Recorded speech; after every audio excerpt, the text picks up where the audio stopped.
गुरुदेव, मेरा प्रश्न आपसे है कि जब आप बड़े महाराज जी से मिलने जाते हैं, अपने गुरुदेव से मिलने जाते हैं, तो आप दोनों को एक दूसरे से वार्तालाप करते हुए बहुत कम देखा गया है। सिर्फ आप दोनों साथ में मुस्कुराते हैं, कभी वो आपको देखते हैं, कभी आप उनको देखते हैं। आखिर ये कौन सी टेक्निक है महाराज जी जिससे आप दोनों बात कर लेते हैं और मन पढ़ लेते हैं? ये थोड़ी सी आप सिखा देंगे तो हम भी बात करने में सक्षम हो पाएंगे आपसे। उसमें बोलना नहीं आता। ये जो लोग कहते हैं ना कि मैं तुमसे प्यार करता हूँ, झूठे लोग हैं। निकलेगा ही नहीं कि मैं आपसे प्यार करता हूँ। रोम रोम जब प्यार करता है ना, तो केवल चेहरे से, नेत्रों से पता चल जाए कि इसका इससे प्यार है, नहीं तो कह नहीं सकता कि मैं तुमसे प्यार करता हूँ। ये जो कहते हैं ना कि मैं तुमसे प्यार करता हूँ, वो वासना का खेल खेलते हैं। इसलिए कहते हैं कि आपको हम अपनी तरफ लुभायमान कर पावे, नहीं तो ये नहीं कहा जाता मैं आपसे प्यार करता हूँ। तो कुछ ऐसा शुरू से रहा है कि कभी ऐसा नहीं कि बातचीत नहीं होती, कभी होती है। वीडियो पड़े, बातचीत की वीडियो पड़े, वो कभी साल 6 महीने में नहीं। बस इतना ही होता है कि वो जब हमें देखते हैं तो हम ऐसे कर लेते हैं, और जब वो ऐसे किए होते तो हम उनको देख लेते हैं। बस ऐसे ही था।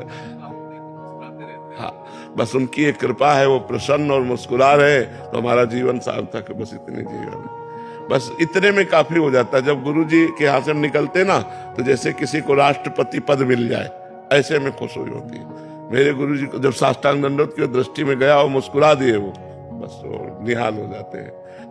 कभी जैसे चर्चा कोई ऐसी हुई तो भागवती खो गई, नहीं तो चुप शांत। और कोई ऐसा प्रश्न नहीं है जिसका उत्तर गुरुदेव यहाँ न देते हो। कोई बिरली ऐसी रात होगी जिसमें गुरुदेव स्वप्न में न आते हो। तो वो संभाल वो ही रहे, लेकिन मौन संभाल रहे हैं। बाहर से मौन है, अंदर से सब वही कर रहे हैं। हमारे गुरुदेव बोलते भी नहीं, किसी से भी नहीं बोलते। हमें से क्या, उनका स्वभाव है ना बोलना, बस चुप शांत। आप बोलते रहो, आप कुछ भी करो, चल दे। महाराज जी, प्रारंभ में आपने कभी बोला नहीं कि हमें भी सिखा दीजिए, उपासना सिखा दीजिए, जैसा भी है, या कैसे सेवा होती है सिखा दीजिए? महाराज जी से एक बार हमने कहा कि हमें सेवक वाणी का अर्थ समझना है आपसे, तो उन्होंने कहा हमारे पास बने रहो, अपने आप समझ जाओगे। वो ऐसे सिद्ध महापुरुष हैं कि उनको बोलने की जरूरत नहीं, बस उनके सानिध्य में रहो। जैसे सूर्य के सानिध्य में प्रकाश अपने आप मिलेगा, अंधकार नहीं टिकेगा। ये सूर्य से प्रार्थना करने की जरूरत नहीं कि आप हमें प्रकाश दीजिए, अंधकार का नाश कर दीजिए। ये उनका प्रभाव है।